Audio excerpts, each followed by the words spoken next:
Hello, Faith Leader, and welcome to Breaktime. Today we are in Psalm 10:5, and it says, His ways are always prosperous. Your laws are rejected by him. He sneers at all his enemies. Now remember, David once again is talking about the wicked, and he's looking at it and saying his ways are always prosperous. But you know what? He's not thinking of prosperity spiritually. He's thinking of prosperity either monetarily or powerfully or status.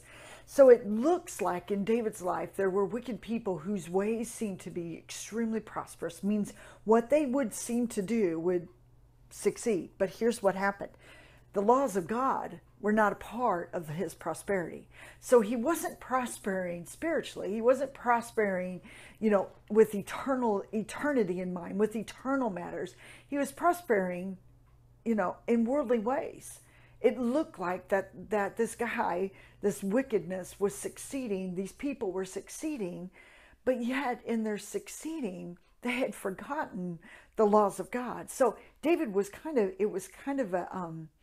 it wasn't like this is the way that you and I should live. This isn't the way that God was guiding us. This was the way David was observing. And you know what? If we look at our lives, if we look at those around us, and if we see the wicked and we notice that their ways seem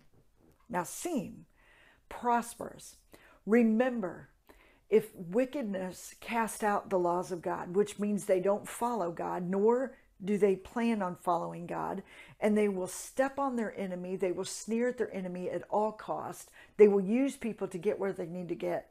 Remember, usually their structure, usually their focus is here and now. This is their lifetime. They're not looking at it in eternity, and they have rejected the laws of God. They may have even used you as part of where they need to go.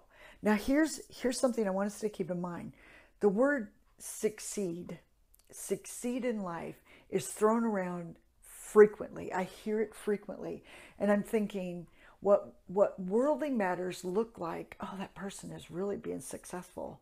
Usually means some sort of prosperity. They're either succeeding in the hierarchy of their job, which means they have power, which means they have prestige, which means they have status, and normally it comes with a great title. They may have great wealth.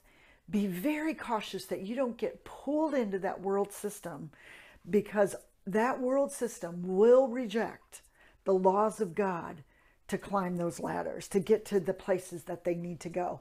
All because they've bought in, they've sold themselves into a system that they believe is leading them towards greater prosperity, greater success. Be very careful that you're not defining your word of what it means to succeed by a worldly definition, because often that will reject the laws of God. And if I have to reject God's law to get to where I need to go, then we're not being successful.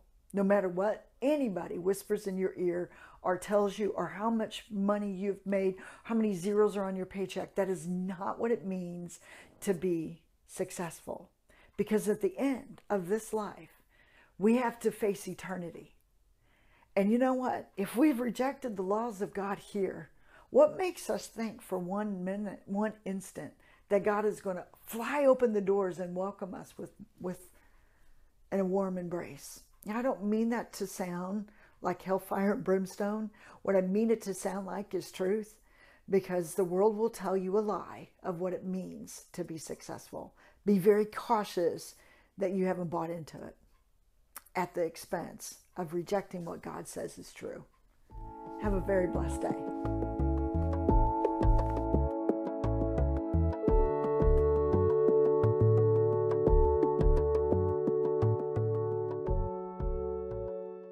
Well, my name is Saber Dias, and I'm the founder of Main Street Ministries, and I'm thrilled that you're watching these videos and being part of allowing Main Street to minister to you. But know today that if you're in one of those places that you could use another listening ear, that you could use some prayer, that you could, maybe you just need someone else's eyes put on your situation, and you want to go to someone who's extremely confidential. That's us.